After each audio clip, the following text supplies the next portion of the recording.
You know, there's this trend that's been going on for several years now, and it's not specifically applied to Hollywood, but it does apply to Hollywood, along with a lot of other things going on in the world, the real world, whether that's politics, whether that's sports, whether that's movies, video games, whether that's culture, whatever it is.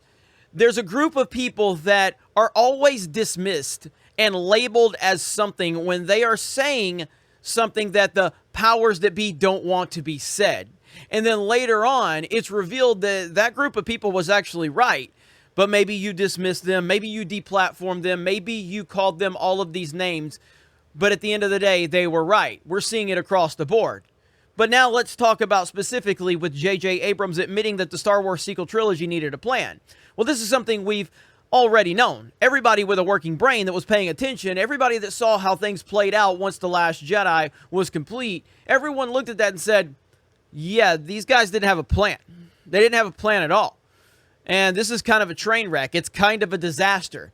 And a lot of those fans, when they spoke out, were labeled this, that, or the other, isms, ists, all of these names, bigots, intimidated by women. Yeah, you're intimidated by women because you hold Hollywood accountable for bad storytelling. That makes a lot of sense.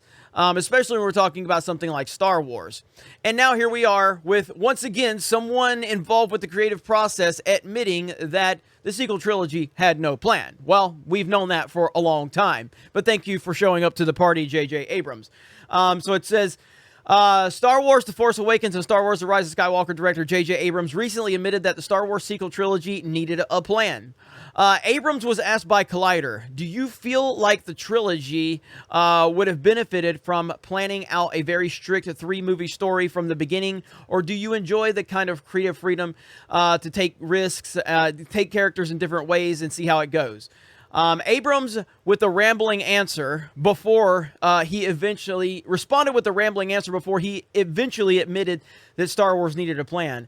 And that's another thing with these directors.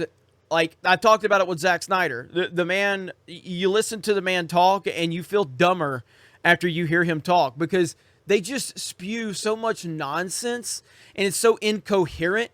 Half the things they say don't even make sense. And you're like, wait, what did you say? What are you talking about?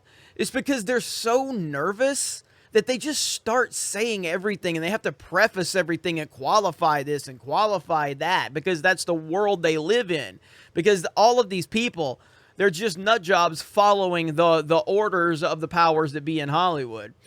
He stated, what I've learned as a lesson a few times now, it's something that, especially in this pandemic year, working with writers, the lesson is you have to plan things the best you can. Abrams continued, and you always need to be able to respond to the unexpected, and the unexpected could come in all sorts of forms. And I do think that there's nothing more important than knowing where you are going. The Superman producer then said, there were projects that I worked on where we had some ideas, but we hadn't worked through them enough. We had sometimes some ideas, but then we weren't allowed to do them the way we wanted. I had all sorts of situations where you plan things in a certain way and you suddenly find yourself doing something in 180 degrees different. Yeah, welcome to the real world. Like, none of this seems to be specific to Hollywood, you know? And then sometimes it works really well and you feel like, wow, that really came together. And other times you think, oh my God, I can't believe this is where we are. And sometimes when it's not working, oh my God, like it's just vomit, word vomit. He's just saying so much crap. Like, all this is just blah, blah, blah, blah, blah. Abrams then admitted the sequel trilogy needed a plan, but having a plan, I have learned in some cases the hard way, is the most critical thing. Otherwise, you don't know what you are setting up. You don't know what to emphasize, because if you don't know the inevitable of the story, you are just as good as your last sequence or effect or joke or whatever. He concluded by saying, but you want to be leading to something inevitable. Interestingly enough, Abrams, Disney, and Lucasfilm did have a plan for the Star Wars sequel trilogy, a plan that George Lucas gave them. However, they decided to buy it and put it on ice. Former Disney CEO Bob Iger and the company's current executive chair claimed in his memoir that they purchased completed outlines for the sequel trilogy from George Lucas and then decided not to buy them. Iger wrote, "At some point in the process, George told me that he had completed outlines for the 3 movies. He agreed to send us 3 copies of the outlines, one for me, one for Alan Braverman, and one for Alan Horn, who had just been hired to run the studio. Alan Horn and I read George's outline and decided we needed to buy them, though we made it clear in the purchase agreement that we would not be contractually obligated to adhere to the plot lines he laid out."